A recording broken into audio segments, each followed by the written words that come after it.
Welcome to the 7th installment of the PolyCast side series Evergreen. I'm Wouter, Locutus Snijders.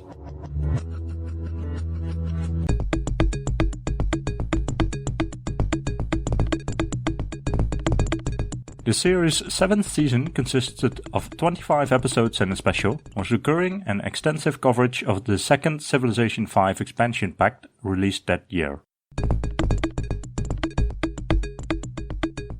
As with the previous 6 Evergreens, PolyCast regular co-host Daniel 10Q Quick selected and ranked the 10 topics he feels most retain their relevance years after they were first published.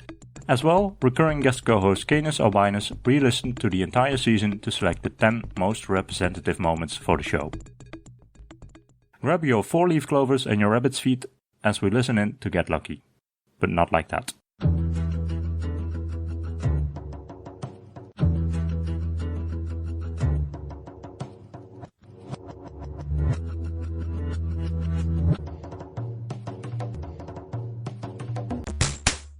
Number 10, from episode 165. How playing Civilization can not only complement one's life, but in fact improve it.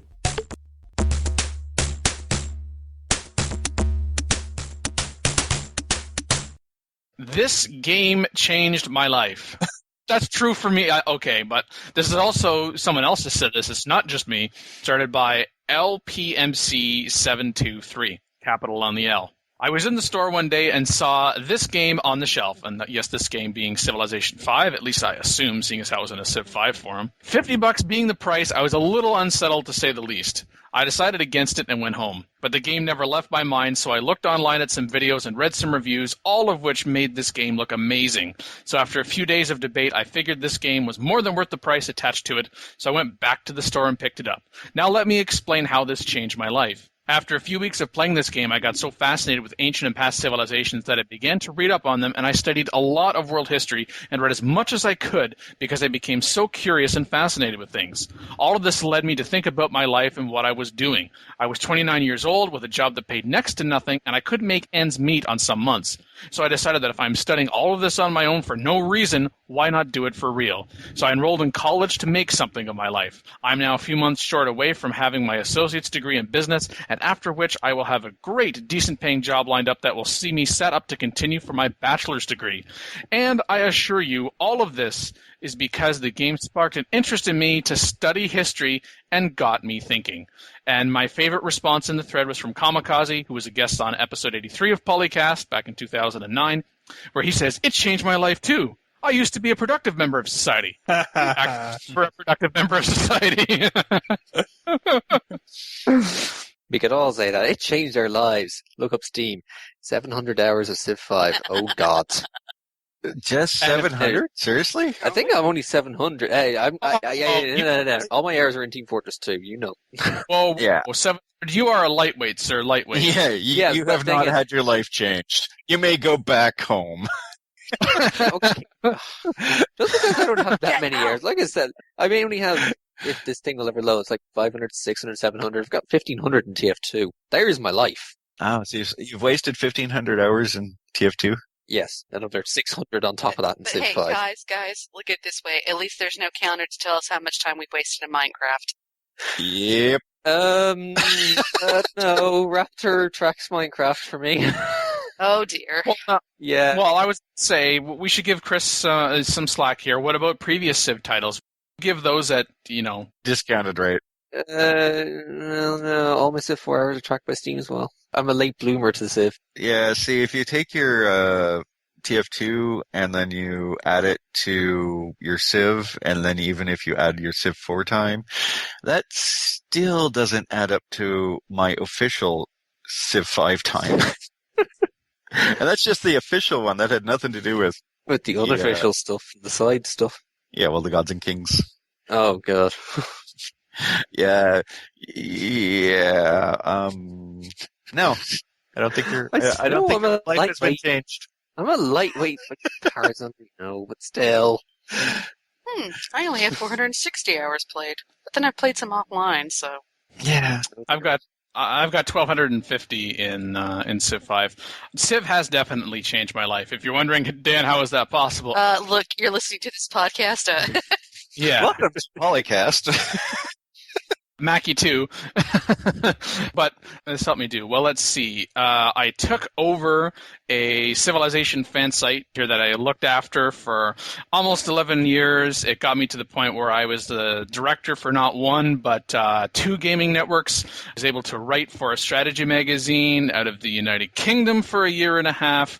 I was briefly on the writing staff for GameSpy. And there's this podcast, and then there was this convention I went to 6 years ago about Civ, and I got a chance to, tour the Firaxis offices not once but twice. So this game has definitely had an impact on my life. From the context of this thread, it changed LPMC723's life for the better. I think it has improved my life for the better, but history will be the true judge of that, I suppose. Yeah, I could say it's similar. I mean, if it wasn't for Civ 5, I probably would be streaming at some point, but I did start my my YouTube and streaming based off Civ 5. Number 9, from episode 188.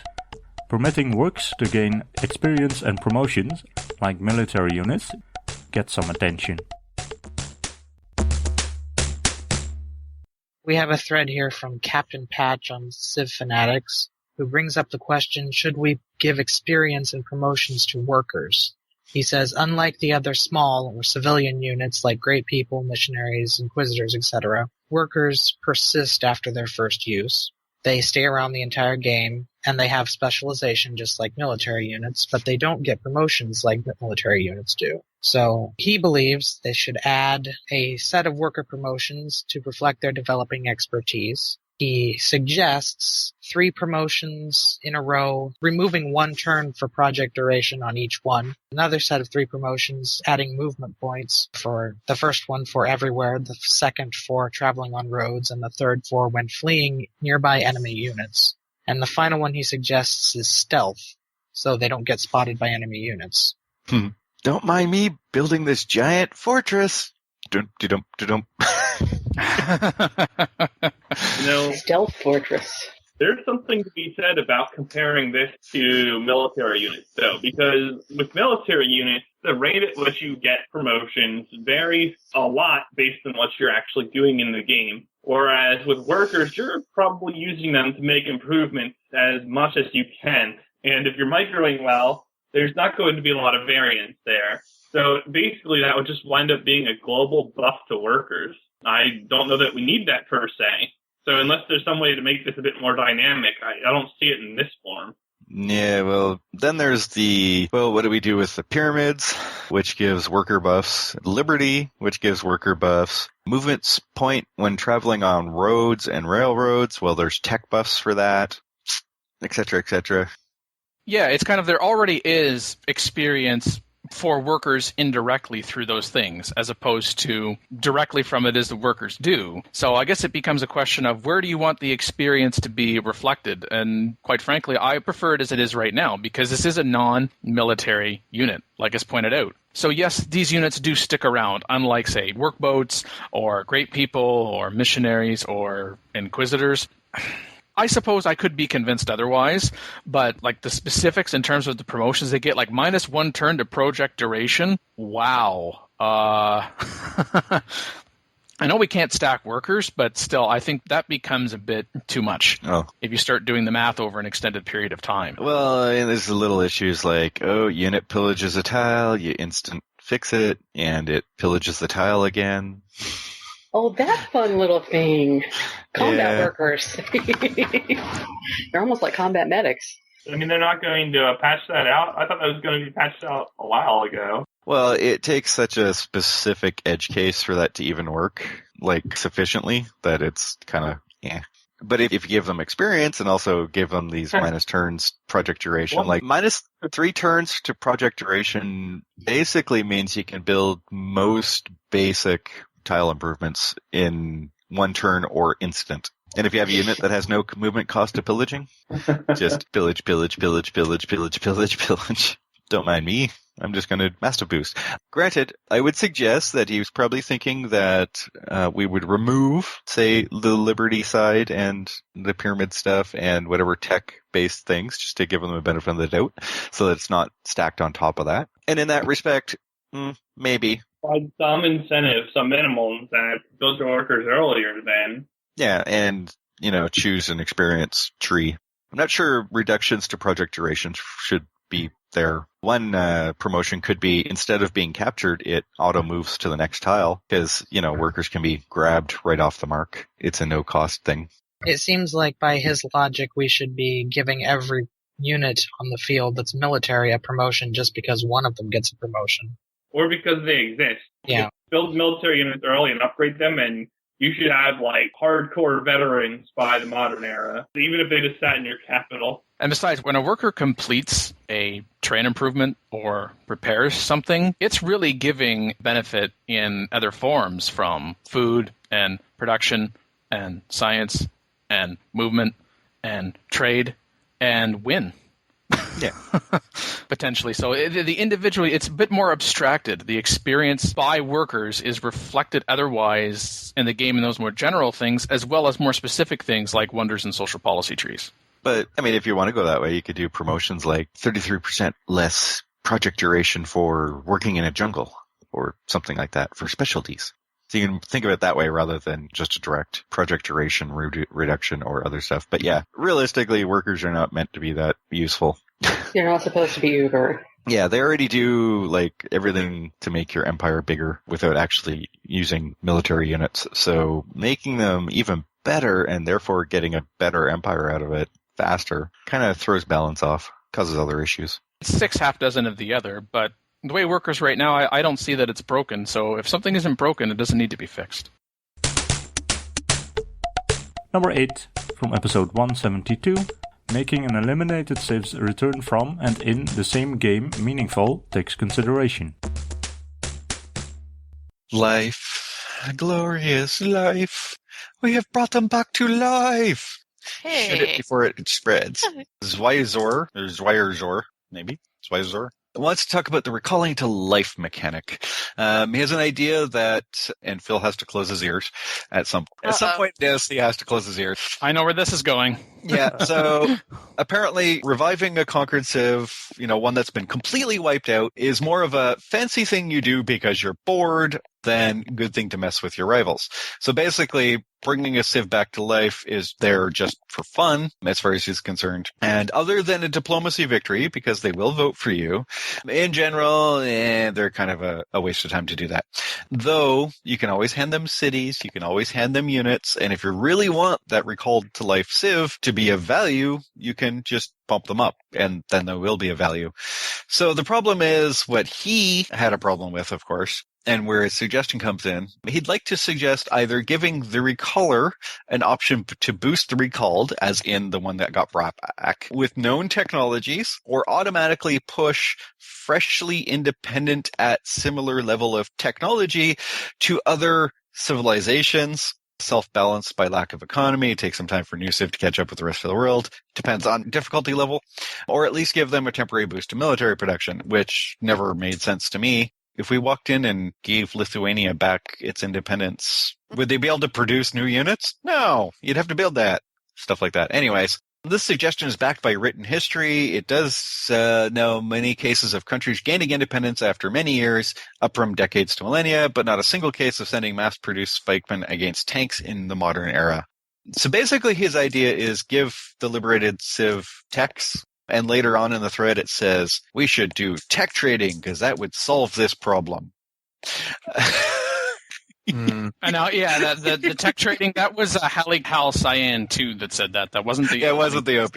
But basically, my answer is no. It's not a good idea. One possible suggestion here is that if a civ has been conquered by another civ completely, and it has been conquered fully for a period of time, then when you recall that civ back to life, they should be at tech parity with the civ that conquered them. Not the one that recalled them to life, as in, if I walk over with a bunch of pikes and stab a GDR on the head, they shouldn't get pikes, they should get GRs. Basically. So if they've been conquered for a period of time, that's the tech that I would suggest would be the one that they should pick up. I don't know. It's not plausible. Idea. It's still a bad idea, but Well, at least the person doing the liberation, giving them technology, makes some degree of sense compared to the person that conquered them in the first place. The Civ that conquered them wasn't going to give them anything. They wanted them out of there. except that they're incorporating them into their empire. And then everywhere in the empire, if they're incorporated, as in, it's been there for a while, would have access to the technology. You're not going to build a university in a conquered city unless you share the technology about building a university. I guess. That would make sense. It'd be kind of like the States wandering in and, I don't know, liberating some backwater country that's been conquered for a while. They don't automatically get access to the U.S.'s technology. I don't think the U.S. gave them the technology, though. That's why. And that's the thing. They wouldn't give them the technology. But they do have the technology of the people who conquered them long ago because they've been living there. And all right, that's fine. I don't think this will impact the majority of games regardless. yeah, no. Some people have already said, just hand them new cities if you want them to get better. Yeah, but where would you do that? Especially if the map's already pretty crowded. Someone's getting wiped out fairly late and then brought back fairly late. Well, if you're a conqueror and you're liberating somebody, you can always hand them cities that you're conquering to offset your unhappiness problem. That's true. Which is what some people do. It's a nice storage location for cities because you can always turn around and just kill the civ anyways if you want the cities back. That's true. It's not like they were a problem in the first place. You're a little unpopular, but you could do it. Oh, well, you're going to be unpopular anyway. That's true. But the point is, I think it's all about being able to do a diplomatic thing. The extra vote for the UN, somebody else to help you, or a buffer. Or, if you do hand a number of cities to the AI that's been recalled, you can sign research agreements with them. Because eventually they'll have a big enough empire to sign that. And you'll never have to worry about them again. The idea of transferring techs to a liberated civ, I could see you bringing up non-military techs. All the simple stuff that's just improvement-wise. I could see some of that, but it wouldn't be tech trading or from the person doing the liberating giving the techs. I don't like the idea of feeding techs in Civ games anyway. Yeah. No. Like, the investment you do to tech is so large. In fact, I don't like research agreements, but I think they're better than tech trades because they're less overpowered compared to other aspects of researching just pure research.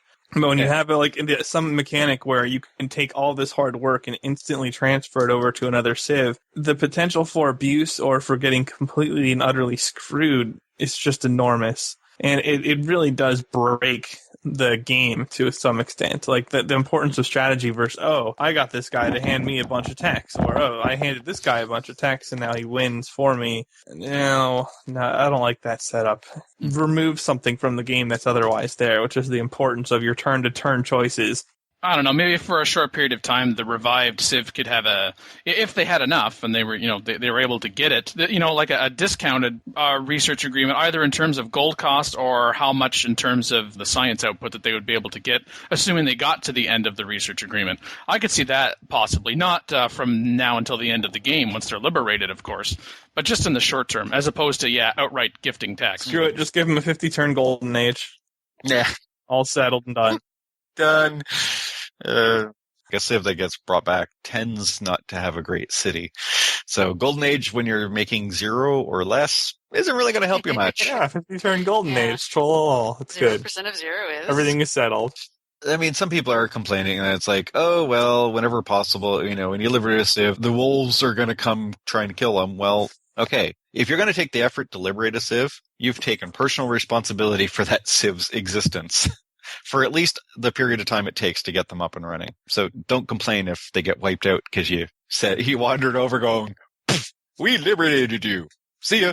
You can just liberate them again. It's all good. Do you get extra bonuses for liberating them twice? They'll vote for you twice as hard. We love you twice as much. I don't think it would matter a whole lot, though, because liberated civs along this line, they're really not competitive forces in the game ever again, unless the human player goes out of his way to give them stuff that they are. I'd be worried about higher difficulty levels, because the AI gets pretty massive bonuses going there. So yeah, but again, is some super AI going to liberate a civ in the first place? And if it does, will the liberated civ be any significance at all? Yeah, it depends on what they had. I mean, if they were a culture civ and they're now at one city, but it happens to have all the right stuff and they had all the right social policies, maybe. That would be pretty fluky, but I guess I could see that being a problem. Or maybe they had great relations with everybody else and everybody else votes for them. Somehow I doubt that would happen. Especially because their ability to have any significant presence with the city-states is going to be diminished, considering they don't exist and don't have any gold for a period. And if all the city-states got wiped out? Well, then who's voting for them? Other civs. Why? Because they're not you. I thought AI civs didn't do that. No, that's one of the G&K things. You can't vote for yourself anymore, so they always vote for the one they like the most. Or the less bad. I guess. I mean, we're getting into some pretty unlikely scenarios here. Yeah, but, you have to. It's better than tech trading. Yes, I will admit that. Number 7, from episode 186. Gold rushing not yet started productions possible, but not to those partially so remains questionable. We have a comment on Reddit from Jedi Time Lord. Okay, that's mixing two science fiction things I don't even want to think about. And he talks about Common Sense Civ 5 issue that he's never seen discussed. He says, why can't I start producing something, then hurry up with gold, however much I haven't produced yet? They did this in 3 and 4, and now I don't think it makes any sense for developers move it, especially considering you can just buy things outright. For example, if an archer costs 200 gold or 40 hammers, I don't know this number offhand, I should be able to work on it for 30 hammers and then buy it immediately for 50 gold. Does anyone else desire this? By the way, I think you answered it. You asked and answered the question right there. Yeah. I mean, thing is that units are cheaper in Civ 5 relative to hammers than they were in the previous 2 games. That's number 1. And also, yeah, I liked it in Master of Orion 2 when I half finished something and I could just pay for the rest in gold. But in this case, it's a gameplay balance issue, I'm pretty sure. And I wouldn't say that they removed it, they just didn't add it to the Civ 5 code. The one thing that annoys me, but I understand, is that you just can't simply transfer hammers to a new project. Say you're working on this, and I want to work on this now. Can't do that anymore. Those hammers go bye-bye. It's been many years since you could do that. I'm just saying you could do it. Yeah, in Civ 3. Exactly. Okay, yes, since Civilization 5 came out through Brave New World, the developers removed a lot of the gold from the map that you could get very early on. They also made it so that you can't say, hey, would you like this resource for 200 gold? Instantly declare war. Now it has to be, gold per turn. You need to get caravans or cargo ships and be able to protect those routes, construct those units, etc., etc. But if you are able to not just buy anything and everything outright from the start of the game, unlike in Civ 4 when you had to adopt universal suffrage, right? Yes. And it sucked until you had towns.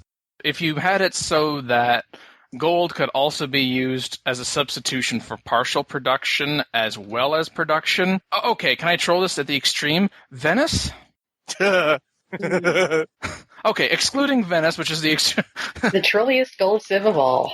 Because I could see someone saying, well, then you just go and tweak Venice. Like, what's the big deal? To me, this is about making a choice. That, yes, you want players to have choices, but you also want there to be the potential for consequences for choices. Oh, I really should have started producing this a little sooner, but I'll just go ahead and rush it with gold. And I'm talking about a unit here as opposed to a building, because, of course, you can't. I've already built a theater. Let's build a theater again. No. I can't just buy it with gold. Okay, I need to rush production. Can I go on production focus? Even if I result in a little starvation here for a couple of turns, that's okay. I really need this. I need to push this out, or I need to move some other units back, or another city starts to need to produce a unit. To me, it just becomes too many options in a way that it's too easy to say, oh, well, it doesn't matter as much what I did do or I didn't do. I can cover my ass too easily, and I think that's why it's not in here. You know what? Listening to you, Dan, I think the next expansion should be Civ 5. 1 million is a statistic. Just starve your people to build this granary. We don't care. But you can starve them for a few. You're not going to necessarily lose population right away. You're still denying them food. Well, the trade-off is it's like, hey, you starve for a few turns and then you can actually maybe continue to live, as opposed to a whole bunch of you getting wiped out when the city gets captured because you didn't have that short-term pain for long-term gain. And yes, I'm talking about gameplay, not realism, before anyone sends me hate mail. Dan, merciless autocrat with some pragmatism. Just starve them for a while. They don't care. They're virtual. Don't try to flatter me, sir. Yes. Oh my gosh, the long listeners to the show are like, I remember when Dan was a builder, before he became such a warmongering bastard. Yeah, you made me go to Reddit. People are calling me on Reddit. I'm like, stuff is happening. We're arguing. Go get mad. The reason nobody else is really saying anything on this topic is because they don't want to actually say out loud that they agree with me. Oh, I agree with you. Thank you. I'm just pissed off you said it before I did. That's all. And it is possible for your opinions to be correct, and that's when they are the same as my own opinions. And that's when the universe seems a little less stable.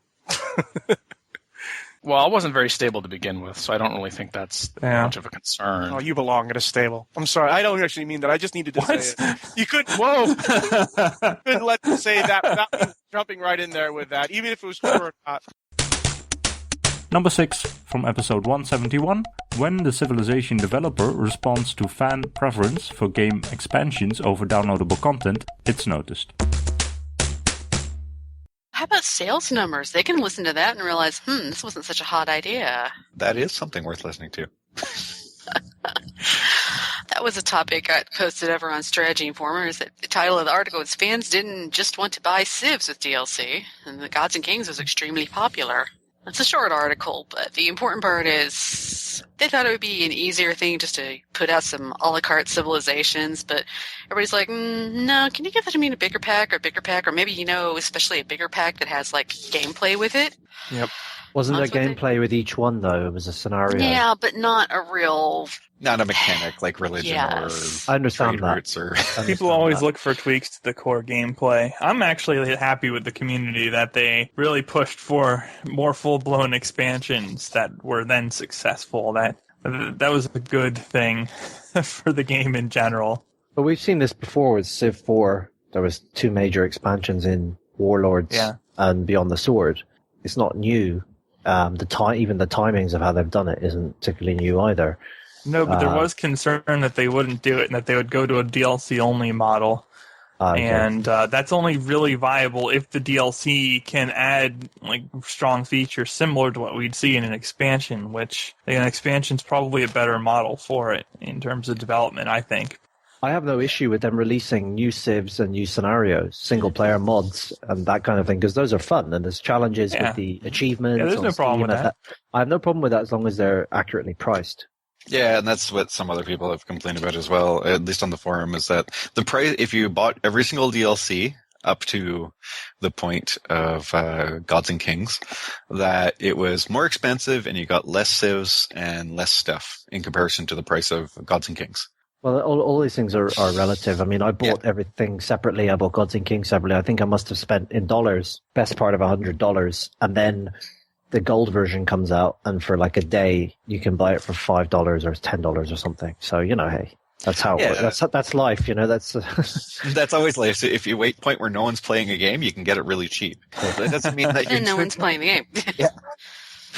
Yeah, because, when you purchase downloadable content, or say you purchase an expansion pack on the very first day, it's probably a better example with an expansion pack. I'll probably get less hay mail if I focus on an expansion pack rather than the DLC, because I don't think this argument extends so easily to DLC.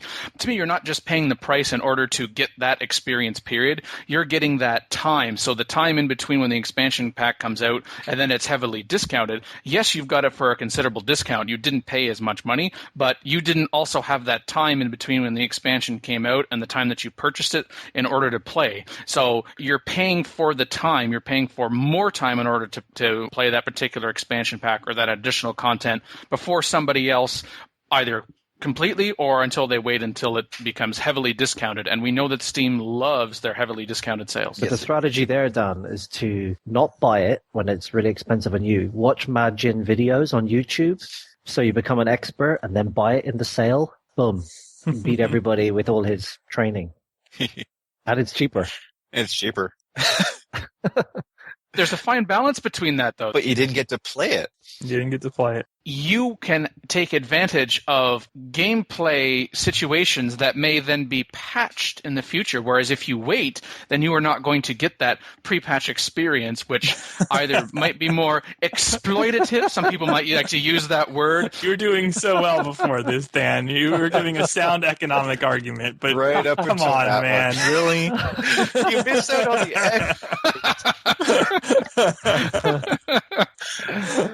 It's not just an economic argument, though. See, You've gotten away from the economic argument here now. Yeah. That's because my economic argument stands on its own. I don't need to defend it anymore. Now I'm adding more to my argument. Which is Let's making see. it Dan is only further proving the theory that the best face is a troll face. Take advantage of those exploits while they're still around, listeners. But I put exploit in quotations. Some people might actually like the way it was before it was patched. It might not have been an exploit. Yeah, that's War, all. make peace. Definitely not an Declare exploit war, that got make peace. patched. Nope. Declare war, make peace. No, one of the things, and actually I bring back the forums because they had a very similar discussion on the forums related to this, is that they don't mind buying DLC civs and DLC scenario, stuff like that, but they prefer if the order of operation was build core game, expansion, then DLC. That people would be willing to buy DLC civs after the game is fully fleshed out with all the different expansions. Because at that point, if the mechanics are solid, then any new DLC is going to be able to take, for a DLC civ, is going to take advantage of some part of all of the mechanics rather than a DLC civ like, say, Polynesia or Spain or the Incans or whatever that don't get to take advantage of all of the brand new mechanics that showed up after vanilla. I think that's a good point, too. And from a longevity of the game standpoint, I don't think that it could hurt it, and it might even help it. Because people are more willing to be patient early on with the expansions in the works. And then once the game's nearing the end of its life cycle, you can keep it going if you have solid DLC.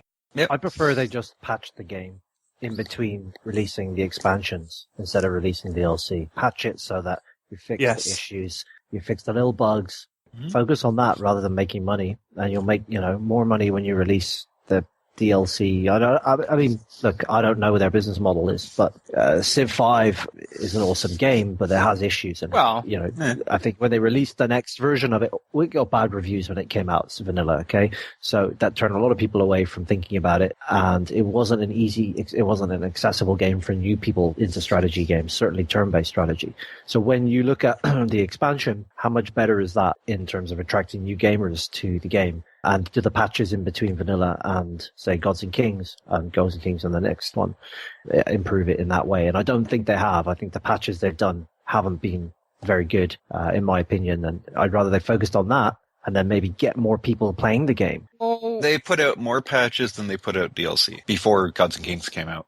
Then the question is whether or not they've addressed the proper things in the patches, or whether it was kind of one step forward and two step back. That's another consideration. But that continual success of patches in the midst of DLC being released, and then Gods and Kings being released, and then more patches being released, while certainly Brave New World development was also ongoing as well. It's just a further reflection of that, yes, they are paying attention to what the community is having to say, and it's not just, okay, well, here it is. We're done. Goodbye. It's been 12 months. It's been 18 months since the game has been released. Like it or don't, go to the Monty community. Don't talk to us. There has been that interaction and there has been that response. Certainly there are kind of those, I can't believe they put that in this patch that's been an issue like for the last few months, as opposed to something that's been an issue since vanilla, and we could certainly think of particular.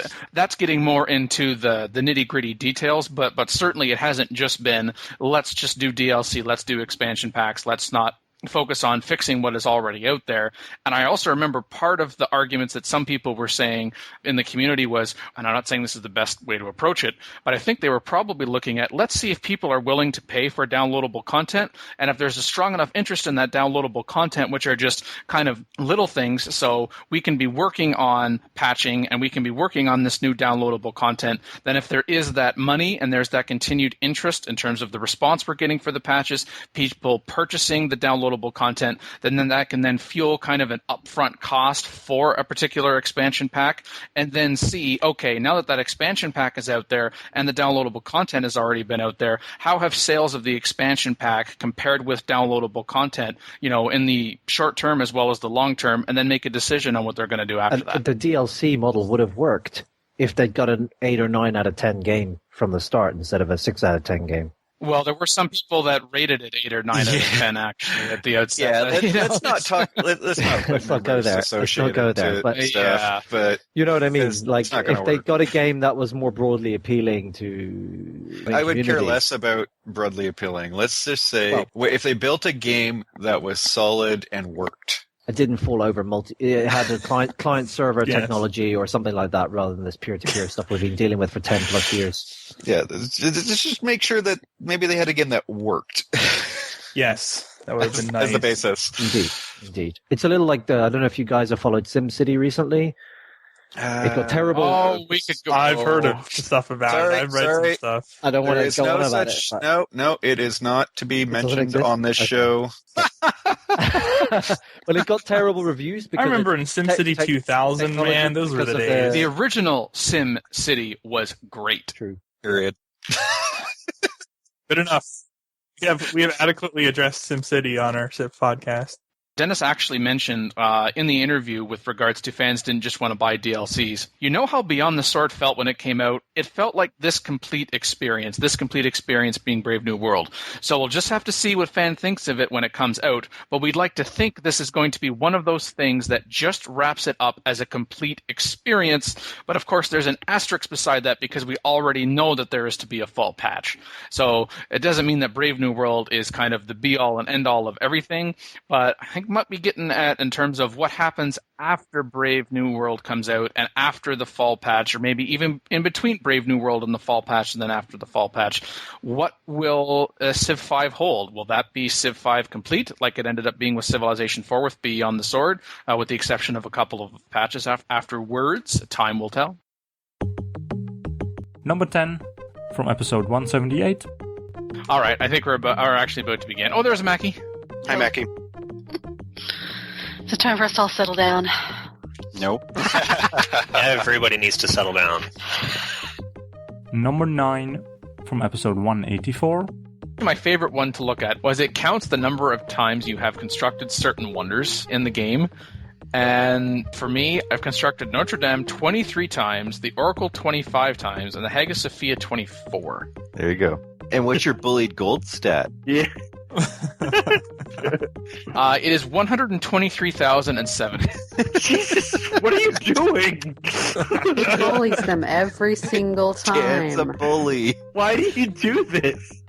Cash. Why wouldn't you do this? You're shooting Got yourself in the foot. 123,000 gold.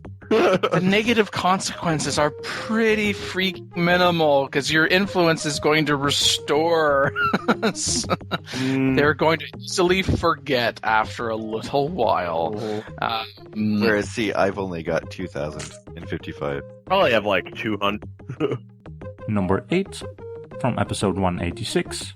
He wants a particular focus on balance rather than fun, because apparently his idea of fun is just giving Shaka lots and lots of nukes.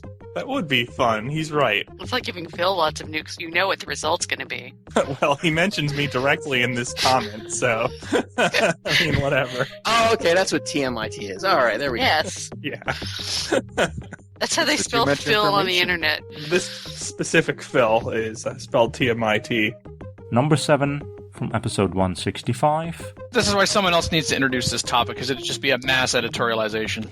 Yeah, so other than Dan's sheer and utter hatred for this thing, and his sheer refusal, even though he completely and utterly hates this thing, to build it himself first. That is not an appropriate response. It is! Yes, it is. It is the most appropriate response to deal. Denied. The only way to stop them from building it is to build it yourself. Exactly. It shouldn't be that, and that shouldn't. Okay, let me say what it is that I'm trying to. It shouldn't be that. Okay, Dan. Well, given the nature of this, I guess you better build it yourself before somebody else. I'm not saying that you shouldn't do that. I'm just saying that shouldn't just be the automatic response, and therefore it's not an issue that we shouldn't address the issue otherwise. That's what gets me annoyed. No, and it's just the fact that it always happens to Dan exactly when he goes to attack a civ, and whatever civ he chooses to attack is the one who happens to build the Great Wall a couple turns later. I think that's like part of Murphy's Dan's Law of hatred. Civ. Dan declares war, Great Wall goes up. What? Number 6 from episode 180. But the can only be used once per city means don't even think about a rinse repeat. I'll take the city. I'll let you take it back. I'll take the city, and I will catch up. No. You will not be able to muster your forces and relish in that opportunity. It can only happen once. Oh, the pun, the pain. Mm-hmm. Stealth 3-4-1. It was like a triple play.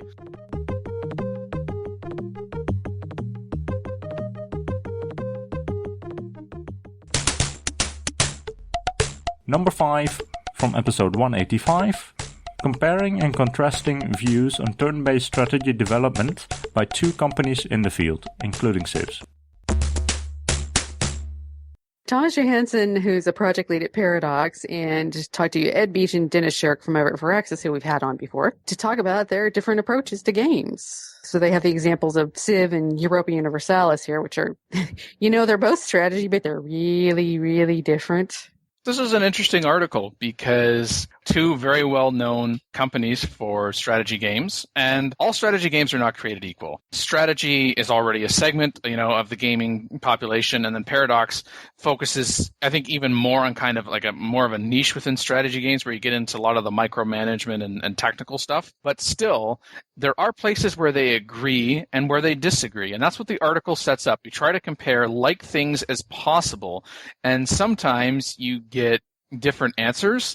And I think part of that stems from what their particular audience is. What is it they're making a strategy game for? Who is their target market? Like, for example, strategy versus other genres.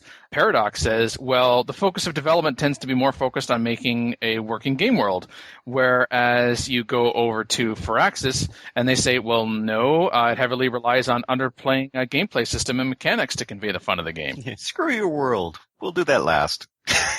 We'll make the game fun first. Then we'll throw some stuff on the map.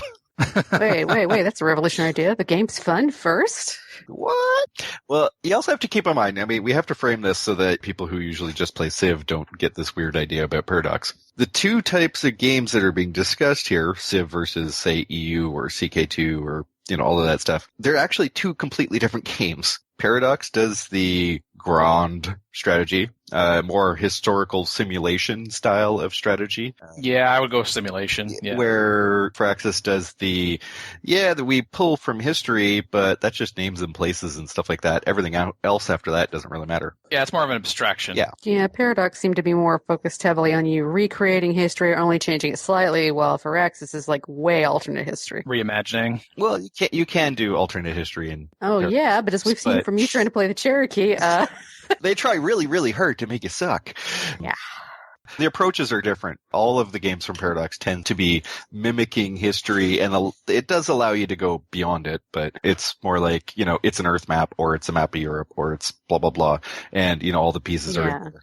And there's very detail-oriented in all of those, whereas Civ is more, basis is real life, but we've thrown that out because, you're playing the Americans in 4000 BC. So build your own universe.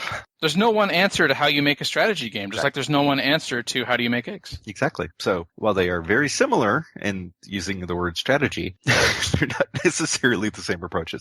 For Paradox, making their world does make sense considering that they're trying to mimic the world first. Yeah, that attention to detail where things are placed precisely, oriented just so at this particular point in time and relative to everything else. Yeah, events that happened in real life pop up in game. So lots of historical digging and everything else. Yeah, you get a little bit of that in some Civ scenarios, but not to the same depth that you would in a game where that's, the whole point. Yeah. EU, of course, being Europa Universalis, and CK2 being Crusader Kings 2. Yeah. And guess what? There was actually a Crusader Kings 1 and 3 earlier Europa Universalises. Imagine that, right? Weird. They didn't just start off like calling their first title 4. I don't know, I thought they did. It's the first one I've played. Blending systems together. Guess what? They also happen to disagree, Paradox and Firaxis, but this is not necessarily a bad thing. This is Firaxis. We like to start with a very simple approach for each new system, then add elements that tie in systems together as each mechanic matures. And Paradox is like, well, since our games are sandbox, it's up to you as a player to set your own goals and choose your own destiny. So systems that are fun, give a reasonably historical outcome, and then have the complexity that, matches what it is that we're trying to do.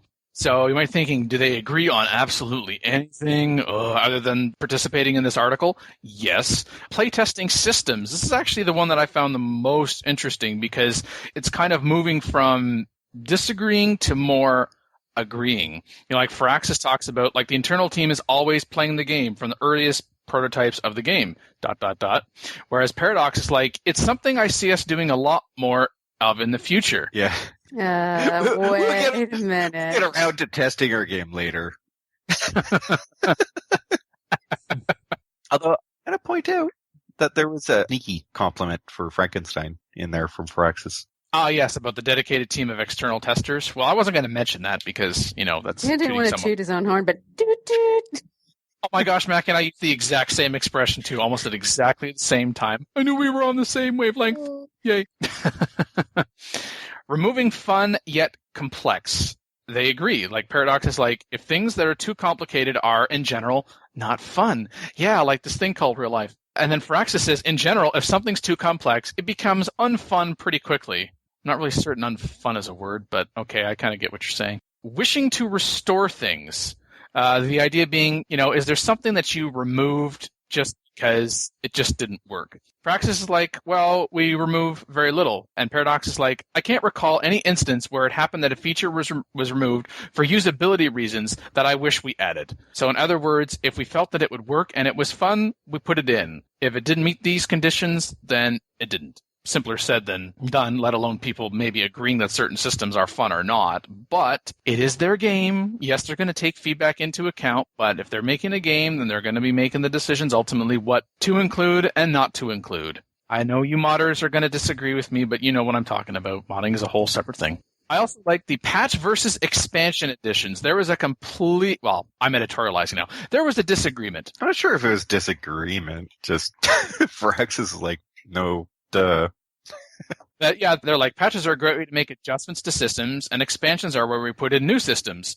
And Paradox is like, if you choose not to buy any DLC, you'll still receive all the patches and game updates. Our goal is that regardless of what DLC you decide to get for the game, you should still receive the very best game that we make. Okay, Phil? F you! Come on, you get it in there. F you. You know why? Here's an exact reason from CK2. There's a sort of Islam, whatever, DLC. Basically, you can play CK2 as Western Europe, but if you don't buy the DLC, you cannot play a country that's Sunni or Shia or basically Muslim. Here's the problem with that. If those countries turn around and start converting other countries in your game, and you're not playing Iron Man or whatever, and you're bouncing around trying to change things, you can't play those countries. The game slowly progresses to the point where you have less and less ability to play the game because you're lacking a DLC. Yeah, it's not very good. Oh yeah, and the DLCs are not super cheap, and the game was kind of expensive to begin with, so F you! I'm not a fan of any DLC that allows players to play against others who don't have it either, and have an advantage because of it. I have encountered that in other games. This rant brought to you by Magin's Rage and supported by Phil's tutelage. And then on the 7th point... Please send all hate mail to Dan Q anyway. Yeah, I've got an inbox it can go in with giant air quotes. Suggestions for developers. In other words, feedback. Firaxis is like, don't be afraid to revise and iterate on your game systems. And probably the most important thing of all, never underestimate the value of feedback. Sid Meier always says, quote unquote, feedback is fact.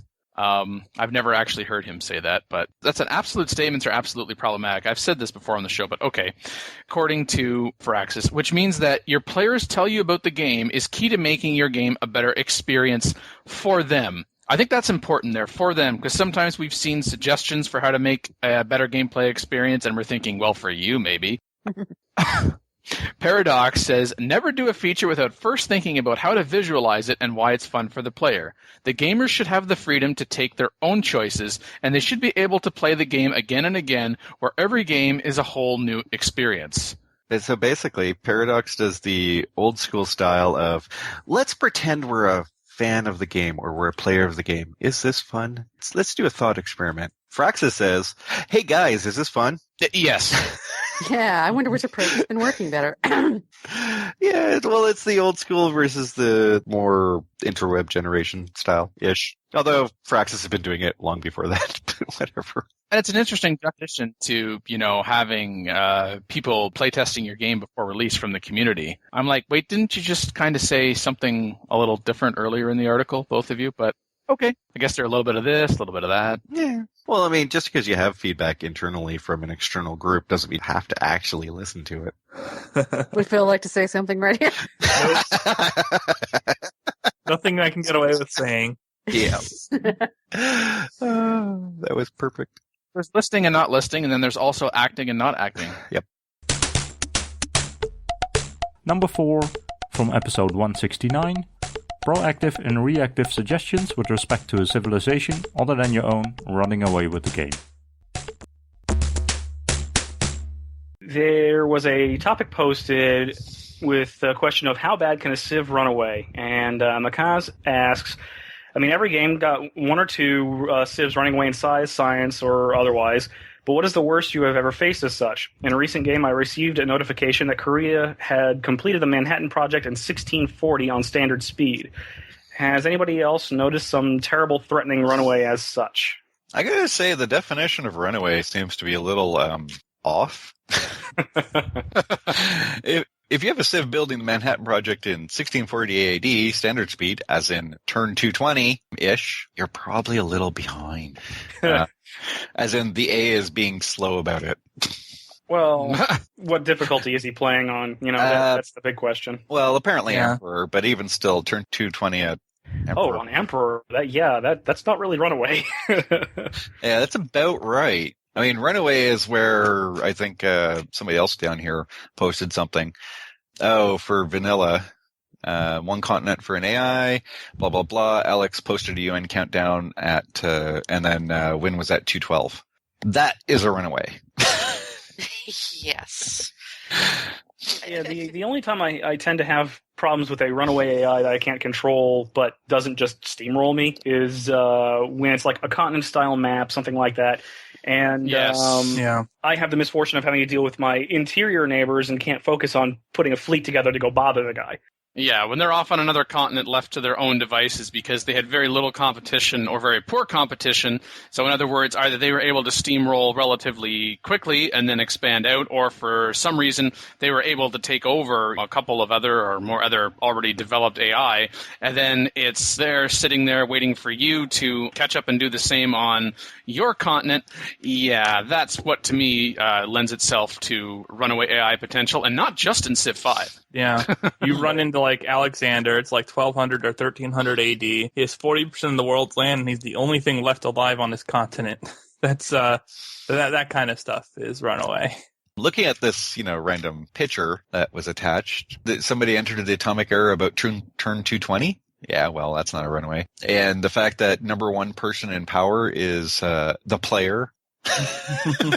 Right. I'm sensing a solution right there. Yeah, that's not considered a runaway. Well, maybe you are the runaway. Yeah, like you became the runaway. Yeah. Completing Apollo before turn 200, that would probably be a bit of a runaway. Or at least the start of one, considering that if they build the Apollo, they don't necessarily go for the spaceship techs. Yeah, runaways tend to be centered more on the size of their empire than their speed for most of the game. And then right at the end, because they have so many cities and they finally built some things in them, then they tend to shoot forward right at the end. But for the most part, I don't know if their tech position is the best metric of a runaway as compared to their size and building potential. Well, it is in the fact that they'll have better weaponry, and better buildings and better everything else. I guess, but they're so stupid. So if you can come up with a comparable force or even sort of match their tech, you can still kill them. To a point. Frigate fleets are a great equalizer for a long time, but the moment somebody has air power, if they're that far ahead, you might as well just walk away. That's true. I guess my point is I would rather use that kind of equalizer. You know, there's probably going to be a window for something like that rather than try and take on somebody who has their entire continent with frigates, because it just slows the game a lot. Oh, yeah. Don't let the AI run away in the first place. If you see an AI starting to crush everybody around them, you might want to do something about that. Right. Yeah. I mean, how bad can a Civ run away? I don't know. How bad do you want it to run away? True for human players, too, by the way. You know, if you're in a competitive multiplayer game and someone's stomping on his neighbors, it should be worth some attention. I liked Zizima's post in this thread. There really is no reason to be so competitive about whose runaway is better than whose. My runaway can beat up your runaway. Yeah, I definitely laughed when I first read that because the thread did start sort of taking that tone. Nuh-uh, man, my runaway's worse. Number 3, from episode 170. A playing wanting to win, not deciding who else wins, leads to a letter to the show and a reply. We have received mail. We got mail. Nice. Yay. So this is an email from Travis, and he has a question about enhancing his Civ 5 game. I have recently started playing on Emperor difficulty, and I can pull off scientific victories pretty easily, but I can't take a domination game. I will give a specific example. My most recent game was as Arabia, 8 players, Pangaea, standard speed, default settings. Okay, fairly standard. I started in the Far East, and Hiawatha started in the Far West. Moving from my position to the west, there was Gandhi, Mountain Range, Netherlands, then Dido, Hiawatha. Persia was off to the north. Monty and Spain were also hanging out north of Hiawatha. So he set to war almost immediately, only expanding once, and then taking India with composite bows and horsemen. Okay, so early war, good. In this time, the Netherlands were almost completely wiped out by its neighbors. He got his camel archers and went north to Persia, and he thinks that this diversion cost him the game, but Persia had 10 wonders in his capital. Yeah. Really shiny. Yeah. Hey, you got shinies. I'll take those. That's never a bad diversion. Yeah, I know. I was going to say. No, not unless you fail. Yeah, exactly. After taking the capital, he built and filled universities in all his non-puppeted cities. Then he took a city-state out and one of the Netherlands' last cities, which was on the way to Dido and Hiawatha. So far, it sounds generally okay. He upgraded to artillery and cavalry and took out Dido. Okay, well, there's your problem right there. Upgrading camel archers to cavalry. Going from a 3-range, 2-attack per turn unit, once properly promoted, to a melee unit that can't use any of those promotions. I mean, at some point you do have to upgrade, but I generally don't upgrade my camel archers to cavalry, mostly because you're now wasting all those promotions. Yeah. And 3-range logistics units, even if they're only doing a couple points of damage, are still doing a couple points of damage versus the cavalry, which won't be able to help that well. Otherwise, he had a 24 pop capital with the National College, as well as full universities, and he's getting public schools in most of his cities at that point. He had about 400 beakers per turn, but Hiawatha was about 14 techs ahead, and the combined efforts of himself and Monty could not stop him from getting to a scientific victory. His Great War bombers would literally just explode on his 150 defense border cities. So this is obviously a very late game. Yeah. When he finally upgraded to artillery and cavalry and tried to take on Hiawatha. He suggests that he should not have gone bombers, but Hiawatha didn't seem to have any planes, and Arabia, of course, gets the double oil, so it does sound like a great plan. Last thing he says is that he did only expand once, but annexed any decent city that he took over because he had so much cash. As Arabia, he could easily buy courthouses and other buildings. That might be a problem. A bit of an issue because you don't necessarily need to annex every single city. Mm-mm. You could use that cash to buy units. Exactly that too. In a city that has the infrastructure for the experience. Exactly. So social policy-wise, he did go tradition, honor with legalism, landed elite, and full honor track before taking the center column of order, which leads towards the extra science from factories and reduced cost of buildings, everything else along that line. It's not a bad place. Now, if he said he went autocracy and failed hard, well, that's because he went autocracy. But he did go order, so it was a good plan. So he says when he goes for domination, he always seems to be kingmaker instead of king. This particular game, he thinks Hiawatha got a little lucky that Monty absorbed Spain before turning his eyes to the city, spamming Iroquois. But this issue does happen every time. And he'd be happy to answer any further questions or even call in on the show. So anyways, what do you guys think about that? Well, I think we already covered number one. You shouldn't have annexed all those cities. That is true. The camel archer thing, too, that probably slowed the war down a bit. Well, camel archers are really good for trashing everything. I mean, upgrading them to cavalry, like you mentioned earlier. It sounds to me just like these wars early on took too long relative to his tech rate. Because this can happen in any Civ game if you're conquering, but you're not keeping up in tech. Eventually, you can get to the point where you just can't take someone out because they're too far ahead of you. Well, for the 150 defense border cities, artillery is a little better than bombers or Great War bombers when it comes to that because you're not taking damage. Even if you're not doing as much damage as you possibly could, your artillery's not going to get hit. So you just have to clear out anything that can kill your RD really easily. And of course, as always with bombers, pay attention when you're using them. Don't send a red line bomber in on that 150 defense city. And get to air repair as fast as you possibly can and set down a unit that has medic next to it, and therefore the air repair will get medic boosted. Ooh. I mean, bombers tend to be the way to go because, hey, bombers. One unit per hex? Not anymore. 9 units in this hex. Yes. But volume of bombers would probably do better. So as the mean team was already stating, not spending all that money on annexing all the cities and courthouses and actually spending on units probably would have been a better plan. Especially because those units would have been available to kill Hiawatha sooner, and maybe he would not have had 14 tech lead at that point. Well, Hiawatha is one of those super spammers. Yeah. He can get away with a lot of stuff in the early game, especially if none of his AI neighbors were slowing him down. Yeah. Even in vanilla, he was probably one of the stronger AIs, if you're talking about like how the computer plays the Civ. One thing we are missing, though, is turn times from this email. So we don't know, he was pulling in 450 beakers, but is that at like turn 250? Was it at, was Hiawatha getting to like the Snowball Empire where even the Emperor AI can get to a turn 250 to 300 space race win?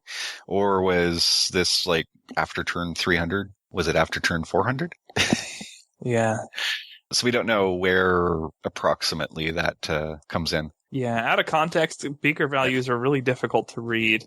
As if you're pulling in 450 beakers, in the early ADs, you're doing pretty well. But if you're doing that in like the 1900s, not so much. Yeah, well, I mean, it depends. I mean, if you're doing mass conquest, you're not. Oh yeah, it barely matters. As long as you have enough to kill people, it really doesn't matter. Get some research agreements and some stompage. He did say he was getting universities and all the tech buildings into his cities. So that's obviously a good thing because when you're trying to dominate, you still need universities and public schools and all that. Unless you can get techs by capturing cities. That's later. Not sure that Civ should bother with universities and whatnot. They have their own economy. Yeah. We'll just take yours. There you go. No, but it does sound like his plan was generally okay. Taking out India with clubs of bows and horsemen. Sure. Yeah. That's a good start. Horsemen are great because Gandhi gets his stupid war elephants. So using horsemen to run in and smash them up so that composite bows can clean up cities and stuff like that. That's sufficient because you're also going to see a lot less spear units wandering around with Gandhi. So that's a good choice. Dutch getting wiped out by his neighbors, but he moved into camel archers. And yes, as Arabia, if you're going to go fighting, camel archers are absolutely the best unit to do it with in the medieval to industrial era. They're far better than Keshiks once you get the range and logistics going because they have higher combat strength and higher range damage. They're just slightly slower, but realistically that matters nothing if you're just twitching back and forth shooting at a city. Yeah, without the context of timeline, It sounds like how he was going through was okay. Maybe just not fast enough. Yeah, it might just be a pure micro thing. Yeah, if he was able to get to chemometers like before turn 100, he would have probably been able to use them for another 100 turns, no problem. Yeah. Now, of course, how fast Hiawatha got away with mass spam It's not. is also He could have gone for Hiawatha earlier by the sound. Yeah, I agree with that. Yeah, choosing your targets wisely is probably a very important thing. If you do have a runaway, you probably should go try and stop it sooner than later. The only time that's really difficult are on continents maps where you just meet the other continent and it's already one civ. Yes, that is a bit harder. Hopefully they have a coastal capital, because that's a very fun way to win domination. So it sounds like start position might have been a thing in here. Number 2, from episode 176, a panelist with game AI programming experience talks of intellectual, practical and tactical balance in its approach. Although you're just going to run into the thing that it's not like the previous Civ iteration, so some people aren't going to like it for that reason. But in terms of depth from vanilla to what now Brave New World is showing us, it really does have a lot more depth. But for people like me, I'm kind of out of luck. I don't have a problem with Civ 5 in most of its design. I mean, okay, it's got some flaws, but we all know Civ 4 has plenty of flaws too. But for me, it's just so slow, and it makes it unplayable after a while because you give an order and you have to wait so much. Most of it comes down to the pathfinding for the AI. It may not seem like it, but the city-states actually add a lot to the turn time. If you want to reduce your turn time, reduce the number of city-states. I know it doesn't seem intuitive. I've talked to them about this because I write AI, and there's always a debate in AI Corner. So do you put AI logic in your pathfinding? I never do. Now, maybe I should, but Civ 5 does. Every time a unit is doing its pathfinding check, it's going through and looking at all the different things that might happen as it's going down that path. Yeah. And there is why, for example, hey, I gave the worker an order to build a plantation or to go over to that tile. Why are you prompting me for orders now? You said you were going to take 3 turns, and then you realize, there's a barbarian in the vicinity. There's a barbarian 6 freaking hexes away. But, oh my god, barbarian. They're probably overcompensating for what they did in Civ 4, where you could set waypoints after producing a unit. Your unit would move out of the city right adjacent to an enemy unit, clearly in view. You'd lose that unit then. There'd be nothing you could do about it. The irony is that because it's always calling wolf, and you're going, it's nothing, it's nothing, when there actually is a threat, you may overlook it because you keep dismissing all the times it calls wolf. Yeah, well, that's not it in itself. I'm talking about overall. I'm talking about the AI is trying to decide, is this a good point? Am I putting myself too much in danger? And so you end up with, in theory, a smarter AI. Now, in Galactic Civilizations, I cheaped out. What I did is I had another thread. So I had a background thread that would occasionally be looking at where the AI was moving. And if it happened to, by luck almost, see that the AI was getting into trouble, then it would actually call it and abort it. The downside is that it's not as smart as the Civ 5 AI is at moving its units. Oh, good God. Please tell me you did not call the Civ 5 AI smart. Please tell me. No, he didn't. He just said that the other AI isn't as. No, the Civ 5 AI, when it's actually in the process of moving, it's better at keeping itself out of danger. My view is that what wins games is not that tactical movement of each and every unit. It's this overall strategy of doing things. Now, I will say, I don't know if you noticed, they did improve the AI massively in some of the last updates. Some of the guys there, I had time to sit down and just play it and play it and play it. People were on Civ Fanatics listening to the strategies, and they did implement a lot of that stuff into some of the more recent Civ 5 patches. So you should notice a pretty significant improvement. Post Gods and Kings. So should those changes be in effect now? I only know when they were checked in. I don't know if they've been released.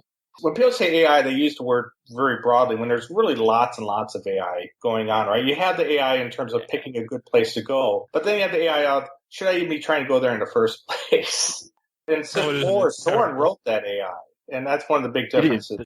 Actually, I just talked to Soren a couple weeks ago about this, and this is a big mistake I made in the Elemental game, Fallen Enchantress in particular. In Civ 4, Soren, just not only the designer, but he wrote the AI and he wrote what are called the worker functions. And those are the functions the AI queries and asks questions of, is this a good place to go? Or what is the best thing I should wear? Or what is the best unit I should build?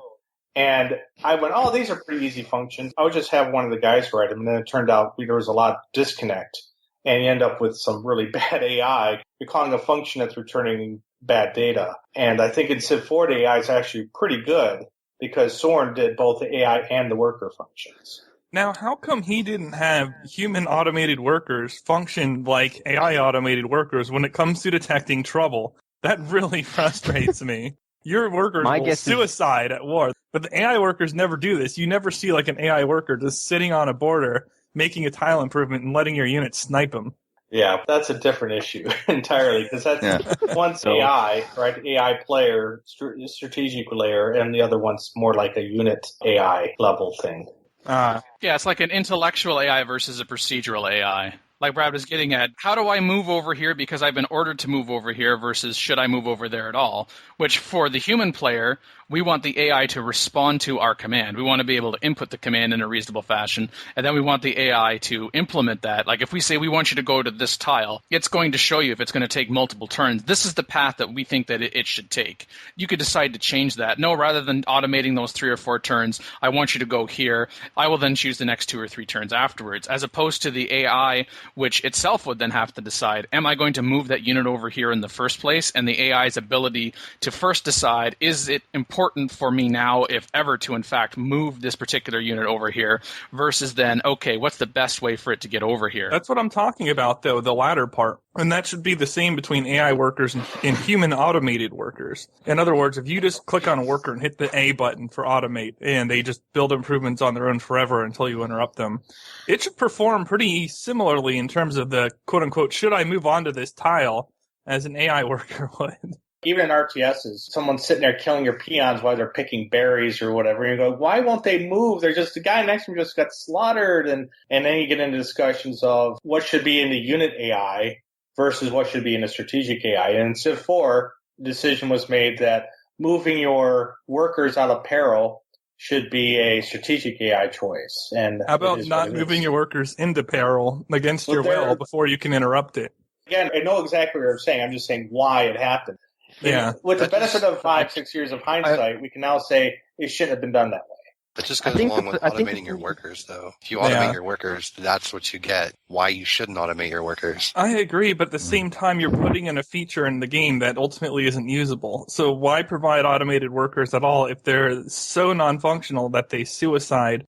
I don't think the AI workers Well, I think they're 2 different AIs. Blake did the BTS AI, no? And I think that is the AI that the workers use, whereas the workers in vanilla, the human workers use a bit of the old AI. I mean, I'm guessing. It's a different function entirely.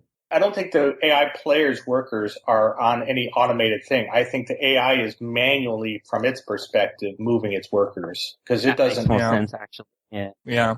But I definitely think Soren did a job of writing the AI. He worked a lot with the MP team at the time and determining, how would we do it, and tried to implement that as best you could without requiring Big Blue to run Civ.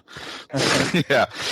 That's the thing I like about Civ 4 as a whole. Its design was designed as around being a multiplayer game. Civ 5 didn't do that, and I think it suffered a little bit because of it. I think it did too. I think if you designed it in parallel, SP and MP at the same time, like basically Soren did that both sides benefit. And I think Civ 5 was strictly an SP game with MP tacked on at the end, and not very well, to be brutally honest. There were some reasons for that most people aren't aware of. And in Civ 5, they didn't have any programmers on it for the longest time during development. A lot of them were on XCOM and a whole bunch of other stuff that was going on. And so it was, from a programmatic, number of engineering hours that were put on Civ 5 was nothing compared to what Civ 4 had going for it. Yeah, and I'm pretty sure the decision to go from GameSpy to Steam happened at the most inopportune time and affected the development as well, too. Oh, it's more than that. I mean, remember right before Civ 5 shipped, they laid off a bunch of people at Firaxis? Yes, I remember. Well, they laid off networking people, and well done, and so guys. they had to call people off from XCOM to work on the networking because that stuff wasn't done. Yeah, but they made the brave statement to the public that none of the layoffs would affect development either. I remember that, too. I was not very impressed with some of the project management decisions made throughout that project. Well, remember that really a lot of that stuff is happening at the Firaxis. Those were all Take-Two calls. Oh, no doubt at all. As an aside to interject, there might be some people listening to this and are wondering, Brad mentioned about programming AI. And Brad, why do you talk about programming AI, and what do you know about space-based civilization type games? I'm the designer of Galactic Civilizations, and I programmed the AI on that. And then most recently, I wrote the AI for Fallen Enchantress and in Legendary Heroes. I'm really fascinated with AI. Tried programming a handful of times, but I just don't have the mind for it. We had a game designer fest at my house a couple weeks ago. Some kind of stuff we talked about. How much is it really a trade-off between the way you set it up for the near-instant turn times and the longer turn times where AI is trying to use better strategy for each of its unit movements? I personally prefer my way. I don't allow AI to be put into pathfinding because I want to have control over that. What the user will see is that my AI will be much more prone to someone being able to put something in between. Like if I'm trying to go from point A to point B, a player could potentially put something in between those 2 points and be able to whack the player as he gets through. Mm-hmm. The other thing it prevents me from being able to do is Civ 5 is, you know how you have territory and the AI isn't allowed to enter it without a treaty? Yeah. It's basically impossible for me to write AI that keeps AI from coming into your territory. You know, we have the kick you out of the territory thing, which some people don't like, which for good reason because it can be annoying. But the only way, otherwise AI would constantly get bottlenecked and not be able to get anywhere because even be able to get to point B without checking every single tile in between to make sure that there isn't a own piece of territory in between. If they don't have a non-aggression pact with you, the AI will never walk into your territory, no matter what. And I can't do that in the way my AI is written because I can't check the tiles in between that are on the way to point B. I see. To that degree.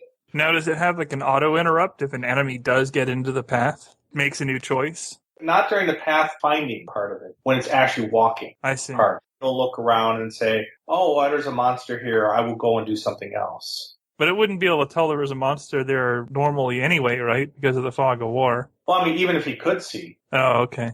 I think it's made worse in Civ 5 because we have the 1 unit per tile mechanism, so you're pathfinding a lot of units each turn. You can say bad things about Civ 4 stack combat. The AI looks like it's moving the units individually, even in stacks, which is kind of frustrating, but... Well, when John came to Stardock, I talked about that, and I said, if you had come up with that at Stardock, we would have vetoed that, because I would have said, you have to come up with a way to come up with the pathfinding when you have that one unit per tile thing, because that's going to be a monster to fix. We just wouldn't allow it. Yeah. Just even from a human gameplay standpoint, it's a pain in the neck. It's just like you're trying to negotiate a city-state, and you've got a little, a little peninsula or something, and there's units blocking you, moving your great profit from spreading the religion. It's like, I'm not trying to do anything. I mean, never mind for AIs trying to do the same. Jeez. Yeah, it just makes the whole thing a lot tougher to do. I still think just aren't enough hexes. Like, there's too little space between cities, and units take up too much space, essentially. Yeah, and they figured out that 6 tiles is basically the maximum you want cities to tend to be away from each other before it affects the pacing. I mean, I wouldn't have minded scaling the game such that you have way more hexes and then giving units more movement. You just have more mobility then. That's true. But keeping your production scale the same. Because then a lot of these logjam issues are less serious. I mean, it's not like they wouldn't happen, but they'd happen much less frequently. Yeah, well, that was essentially our solution. Every unit gets 2 moves. Oh, yeah, and that did happen in Civ 5 as well. But I think you could even go further with it. If you're really looking for a 1 unit per hex model, especially with zone of control also a factor. The pathfinding would be even nastier. Civ 5 has zone of control. The longer your pathfinding tree is, it gets exponentially more expensive. Yeah. Yeah, I had this conversation with other MP players, and basically every successful 1 unit per tile game have all been tactical level games, like Panzer General. Problems you deal with in a tactical level game are quite different than a strategic level game that's Civ. And I don't think we ever got the 1 unit per tile system right in a strategic level game. The people who argue for 1 unit per tile and saying stack combat was too easy and too boring, that was primarily because the AI couldn't play the game in War and Civ 4. It's like you do that to another human, you will get absolutely massacred, as Phil would gladly tell you. Oh my gosh. There was a guy in our turn cast, this is like well over a year ago now, I think it's closer to 2 years ago. He basically got destroyed by an AI, so rejoined in as the AI, and refused to give me a city that I'd really been targeting all game. So I decided I was just going to culture flip it. But he didn't like this, of course, because I was taunting him a little bit. And I admit I was trying to bait him into attacking me, and he certainly did. So this guy declares on me. Maybe I'm like 75% of his power, or maybe not quite. And because he moved his stack into my territory like that, he was dead by like 10, 15 turns. I'd taken every single one of his cities, even though he's significantly stronger than me. You don't want to screw around with that. But that's how the AI moves into your borders too. And if, the only reason it's even challenging at all in Civ 4 is the bonuses. Because otherwise you could just stack wipe it like nothing and it wouldn't be able to reproduce anything in time. You just kill all of its cities. And the thing that gets me the most, the AI in Civ 5 is much worse. I don't know. I don't know that you can say that with certainty. I can. Because the tactical demands in Civ 5 are a little bit higher. To do the AI in Civ 5 is a lot tougher than Civ 4. Civ 4 had some tactical elements that 5 lacks and vice versa.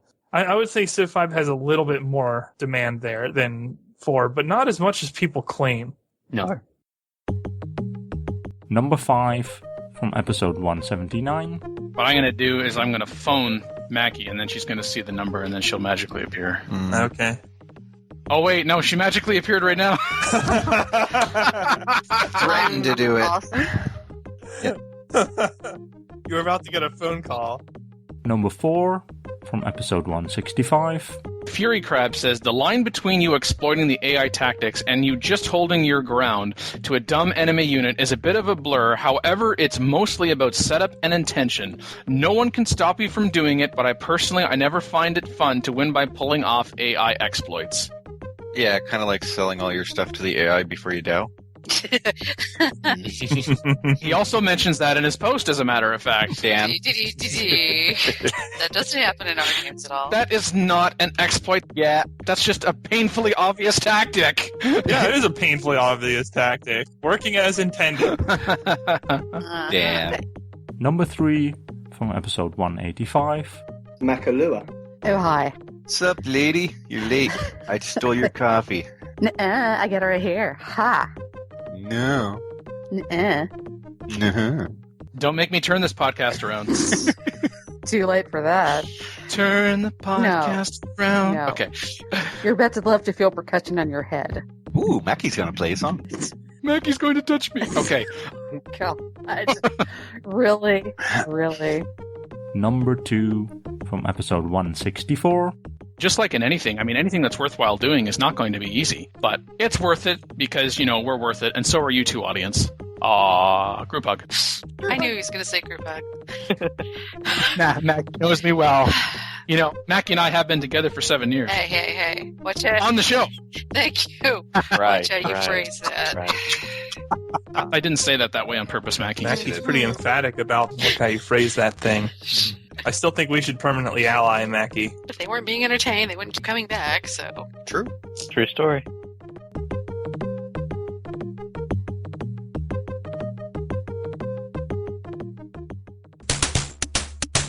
Number 1 from episode 168. On having unique research paths in Civ's technology tree is perennial. Endremner has come up with an idea, a new sort of tech tree for future games, a suggestion to introduce unique tech trees. Not necessarily fully unique, the tech tree would be the tech tree, but the too long didn't read summary is basically to use high-level tech tree to sort of like what we have right now, where you go through different techs and you have to go through, the high-level side, and then you would specialize within techs if you so choose, so that, say you get bronze working, that's just a high-level tech, and you might get some sort of bonus just for researching it. But to build a spearman, you would have to spend more research to actually research the spearman, or on the other side, if you want culture or whatever, you can spend the time to build the colossus. So basically, the concept he's going for is that every tech has some peaceful applications and some military applications and other applications, whatever.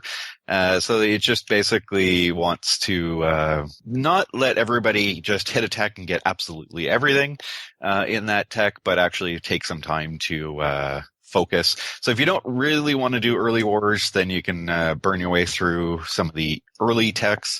but then focus, say, on the culture buildings and everything else. And it also would prevent silly things like the AI just building every single world wonder just because they happen to have gotten the tech, not because they actually need it or want it, and other such things. It's a really long post, and I think that's about the sum of it. I like the idea. It's actually it's very similar to what I've suggested before, or at least have been thinking about before as well. I like the idea of basically not having to get everything when you hit a tech, but being able to basically specialize into little things. It's very similar to what he's going for here. And it would work fairly well. It is somewhat similar to some other game styles where you hit something big and then you have to dig into them to get this. But I think this mechanic could actually add to any of the Civ titles, at least that I've played in recent memory. Yeah, including 5, but not limited to. So, yeah, I would actually definitely agree with the concept. I mean, Civ 5's tech tree is pretty crap, or at least in the design. Civ 4 had the better tech tree because you could at least jump from one side of the tech tree to another with requirements. But at least with this, you could slide out different directions as you need. I like it. There's also a focus on the now part aspect where you can use like aspects of your current technologies by digging deeper into them to get something, or you can try to reach, but you'll temporarily be weaker as a result of it. And I like that. Yeah. Well, yeah, there's always balance. If you skip the military tech, but somebody comes along and grabs, say, spearmen, and you decide to jump to swordsman, well, you better hope that you have the time to get into swordsman before the spearmen show up. Yes. Or if you're going some other way. So yeah, all the special stuff and all the wonders and everything else come from not just hitting the tech, but actually researching them within the tech.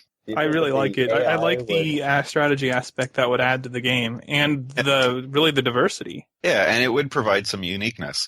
And it would prevent certain situations like architecture in Civ 5 where it's just like a couple wonders. So yeah, what's the point of researching that? It's only because I have to have other things past architecture that I ever research that. And so if those wonders are already gone, you don't waste your time.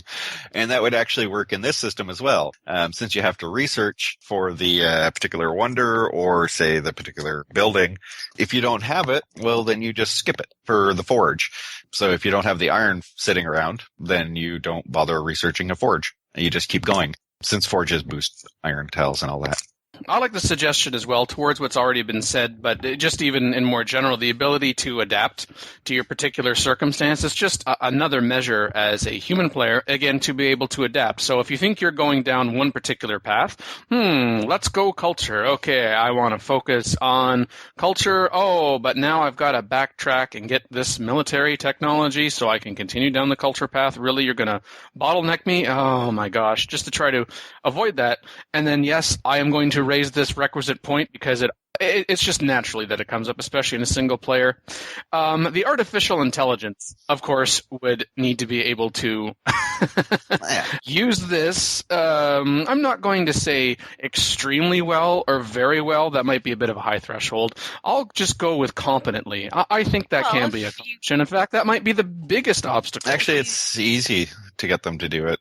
Because all you have to do is so say you have the node like he's got in the picture where, say, bronzeworking has 4 different nodes to it. You just sum the value of those nodes and just do a node edge graph for it. And so if it's going cultural, when it hits the tech, which will have the sum of all the nodes to it, it'll then look at does it keep going forward?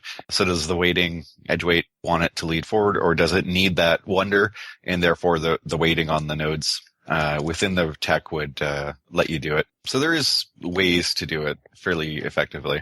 Just because Civ and the developers don't necessarily know how to do that very effectively doesn't mean it can't be done. Well, you're saying the AI is competent anyway, but it really... without its bonuses, it's a joke. Competent. So, I mean, that's really not a barrier in any mechanical sense for a Civ game. The AI is terrible, and we all know it. So, well, it's not bad at some things. Digging through a tree is not hard for the AI, or to build as an AI. All you have to do is dig through a tree. can even extend it and use different concepts. Like you don't have to go from one high-level tech to another high-level tech always. Sometimes maybe there's alternate paths or other such things, depending on what you've done. Or even maybe some of these subpaths lead into techs, so that maybe you have to go through the cultural side, say in this bronze working to sculptures to wonders, as he wrote out here, and that leads to a different culture tech or some other tech rather than the main path. That could be a more interesting way of being able to wander through the tech tree. And number 1 from episode 169. Other issues. Of course, people are still mad that multiplayer doesn't work. A bunch of other stuff still hasn't been fixed. I mean, this is just a tiny patch, and people were kind of a little mad that they didn't change a bunch of stuff. You'd almost think they were busy working on something else right now. Yeah, you think. Yeah, I wonder what that could be. Me too. Oh, wait, I was segueing into something. Yes, okay, you were. And I was helping you segue. And then you threw it off. And then you talked about doing a segue, and then it just the wheels just kind of fell off. But yeah, that's what we do on this show. You're consistent.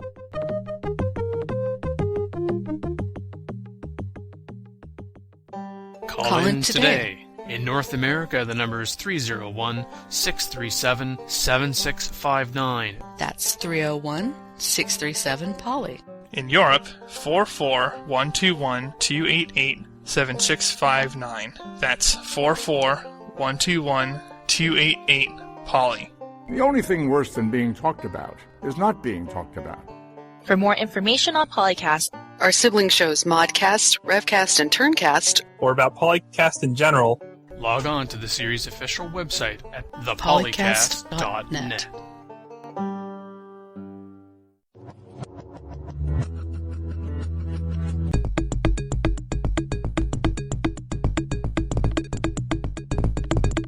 Thank you for tuning in to PolyCast Evergreen Season 7. I'm Wouter Locutus Snijders. You must comply. Civilization 1 clips, copyright Microprose.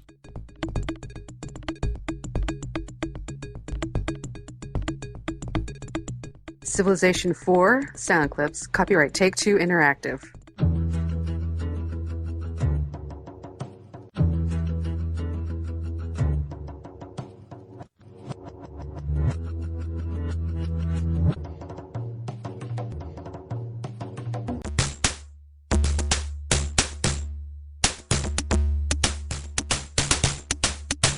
Copyright Civilized Communication at civcom.net.